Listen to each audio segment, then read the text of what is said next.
ربنا ظلمنا أنفسنا وإن لم تغفر لنا وترحمنا لنكونن من الخاسرين ربنا اغفر لنا ولوالدينا وارحمهم كما ربونا صغارا رب يسر ولا تؤسر ربنا آتنا في الدنيا حسنة وفي الآخرة حسنة وقنا عذاب النار وقنا عذاب النار وقنا عذاب القبور سبحان ربك رب العزة عما يصفون وسلام على المرسلين والحمد لله رب العالمين.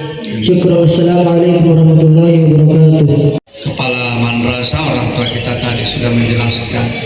Ya, jadi saya cuma mau katakan laisal fata mayaqulu kana abi walakin al fata mayaqulu mereka semuanya ini sudah berjalan tangan dan sudah membuat sejarah yang luar biasa. Bagaimana itu orang tua atas nama orang tua kalian, atas nama pondok ini saya mewakili semuanya. Jadilah anda yang soleh-soleha ya, dalam situasi seperti ini tetap ya di keningmu, di pundakmu, di hatimu tetap sebagai santri santriwati sejati. Rahmat dan rahim dari Allah Subhanahu wa taala, mari kita menundukkan kepala sejenak untuk mohon kepada Allah Subhanahu wa taala akan keselamatan kita, perjalanan kita ini dimulai dari Penggalian Kampung Damai ini, kemudian terakhir nanti di Masjid Kuba. Insyaallah kalian akan sholat di sana melihat kebesaran daripada orang-orang kita dulu yang bisa membangun seperti itu pemerintah kita. Semoga semuanya dirahmati oleh Allah Subhanahu wa taala dan kita kembali ke pondok kita ini setelah mengikuti itu. Kalian punya perubahan sikap, punya perubahan perilaku, punya perubahan tutur kata, semuanya yang baik-baik. Bangsa yang besar adalah bangsa yang menghargai jasa para pahlawannya. Ya, ini jas merah jangan sekali-kali melupakan sejarah. Jangan tidak pakai jas merah semuanya ya. Demikian. Jaya dikau abadi namamu pesantren Sultan Hasanuddin di hati Ihsan Bali kita. Salam Hasanuddin.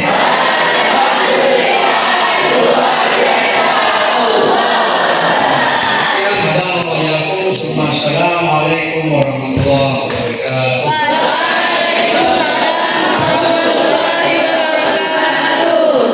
Kelas 11 Alia Sultan Hasanuddin. Salam Hasanuddin.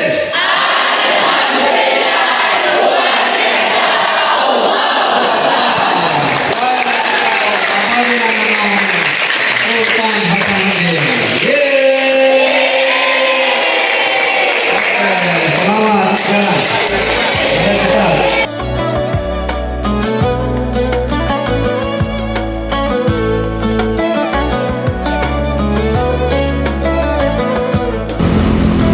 Selamat jalan. Ya Allah, luar biasa. Bismillah tawakkal 'ala Allah, la haula wala quwwata illa billah. Majriha wa mursaha. La haula wala quwwata illa billah. La haula wala quwwata illa billah. Rahmati mereka semuanya Allah, rahmati mereka semuanya Allah. Rahmati mereka semuanya Allah. Subhanallah, subhanallah, subhanallah. Allahumma ikillahum warhamhum wa'afim wa'afum. Irhamna ya arhamar rahimin. Irhamna ya arhamar rahimin ya Allah. Ladikau abadilah namamu pesantren Sultan Hasanuddin di hati sanubari kita semuanya. Amin amin amin ya rabbal alamin.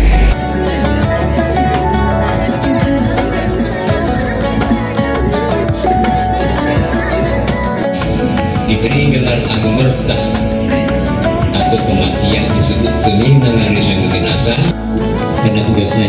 Saya juga perbaiki bumpernya, tapi sayang di saya setelah saya datang bahwa mahasiswa politik kenapa tidak terpelihara. Karena itu adalah suatu bukti bahwa Limbung atau Bajeng memiliki sumber sejarah dan peradaban budaya. Itu buktinya. Kapan ada nama Limbung tidak bisa lepas daripada air sumur. Kalau saya balasin waktu naik kita, saya pernah tulis itu.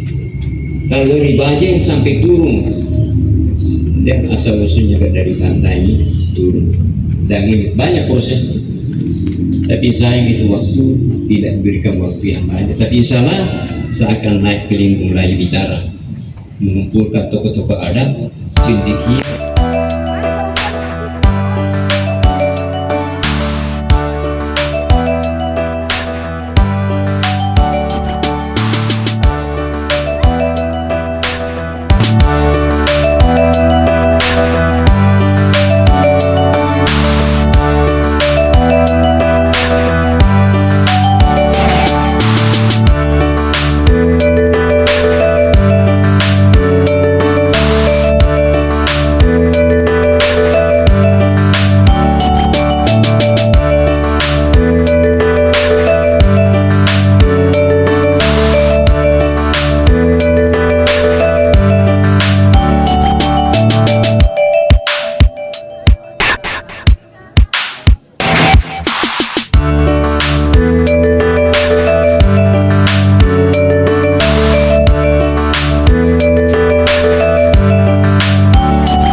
tapi sudah hancur akibat perang. Jadi tinggal puing-puingnya saja, pilar-pilarnya ya. Nah, kemudian gedung B, lantai 2-nya dulu adalah kantor perwakilan perdagangan dari luar negeri. Lantai 1-nya gedung B itu adalah penjara. Kemudian gedung C, Bastian Buton, tempat untuk menerima tamu-tamu dari Buton. Gedung D sudah jelas ya, kediaman Spielman ya. Ya. Kemudian bagian belakangnya rumah sakit Belanda. Kemudian gedung E, tempat tinggal bagi para pemimpin perdagangan Belanda atau VOC. Gedung F, tempat tinggal bagi para dokter-dokter Belanda. Gedung G, gudang Belanda untuk menyimpan alat-alat kerja. Gedung H, Bastion Mandarsa, ya, tempat untuk menerima tamu-tamu dari Mandar. Kemudian gedung I, gedung Jepang ya. Nah, kemudian gedung J, ya, ini dulunya tempat menyimpan arsip-arsip Belanda atau dokumen-dokumen Belanda. Sekarang jadi perpustakaan, ya. Kemudian gedung K itu kantor balai kota pada saat Belanda menguasai benteng ini. Kemudian gedung L, Bastion Amboina, tempat untuk menerima tamu-tamu dari Ambon. Lantai satunya itu adalah penjara bawah tanah. Gedung M, gudang rempah-rempah, sekarang menjadi Museum La Galigo. Gedung N, Bastion Bacan, tempat untuk menerima tamu-tamu dari Bacan. Gedung O adalah kantor gubernur pada era Belanda. Nah, tinggi tembok bentengnya ini itu bervariasi ya, 4-5 meter kaki-kakinya. Yang tertinggi itu di kepalanya, hampir kurang lebih 7 meter dari permukaan air laut. Ekornya hilang ya, karena terjadi pembangunan kota Makassar. Sekarang Makassar sudah menjelma sebagai kota terbesar ketiga, bukan di dunia, tapi di Indonesia. Pertama Jakarta, kedua Surabaya. Sekali lagi bukan karena jumlah populasi penduduknya. Kalau yang terbanyak populasi penduduk yang ketiga adalah Medan, tapi karena nilai investasinya. Jadi sejarah kembali terulang ya. Jadi dulu Kerajaan Goa menjadikan Makassar sebagai gate, pintu gerbang untuk memasuki wilayah Indonesia Timur. Sekarang pemerintah mengulangi sejarah itu ya, menjadikan Makassar sebagai gerbang untuk ya berbisnis, pusat bisnis untuk apa? Untuk pertambangan ya. Nah, sekarang sudah banyak tambang yang dibuka, khususnya tambang nikel ya. Nah, oke. Nah, yang di tengah apa tadi? Nah, yang di tengah ini adalah gereja dulunya oleh Belanda. Lalu sekarang beralih fungsi menjadi tempat seminar meeting. Lantai 2-nya, lantai 1-nya adalah ini museum mini. Bukan gereja, dulunya gereja ya. Oke. Ini lapangan kura-kura ya, lapangan penyunya. Ya, ini tempat untuk upacara bagi para pegawai di sini ya. Sini